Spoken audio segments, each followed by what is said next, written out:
तर मित्रांनो आपल्याला भेटलेलं आहे बिग बॉस मराठी सीझन 5 चे टॉप 3 कम फ्रॉम कंटेस्टंट या व्हिडिओमध्ये सांगणार आहोत। यासाठी व्हिडिओला एक लाईक, चॅनलला एक सबस्क्राईब करा।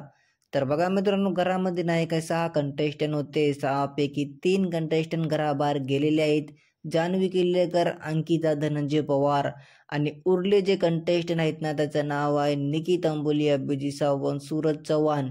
मित्रांनो, अंकिताचं पण इथं इविक्शन झालेलं आहे। हां, तुम्हाला खोटं वाटत असेल, पण तुम्ही एंडिंगला रात्री बघू शकता की अंकिता पण घराबाहेर जाणार आहे आणि इथं बिग बॉस नाही काय टॉप 3 मध्ये निकी तंबोलीला घेतले आहे।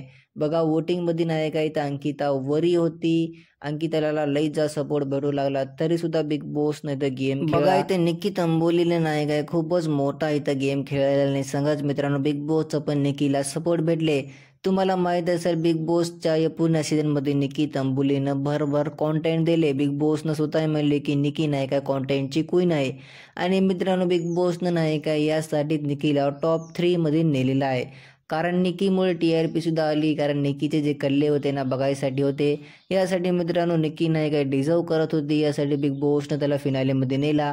मात्र हे नाही का प्रेक्षकांना नाही हवं होतं। हां मित्रांनो, प्रेक्षक नाही काय या चीज नाही तर अपसेट आहे की निकी तंबोलीला टॉप 3 मध्ये का नेले, त्याला नाही का वोटिंग सुद्धा पडली नव्हती। आता मित्रांनो, तुमचं याच्यावर काय बोलणं आहे मला कॉमेंटद्वारे नक्की सांगा। जे टॉप 3 मध्ये कंटेस्टंट आहे ना, अभिजित सावंत, सूरज, निकी तंबोली, हे तिघं डिझर्व करतात का? अभिजित सावंत आणि सूरज तर डिझर्व करतात नक्की, पण निकी तंबोलीचं तुमचं काय म्हणणं मला कॉमेंटद्वारे एकदा नक्की सांगा।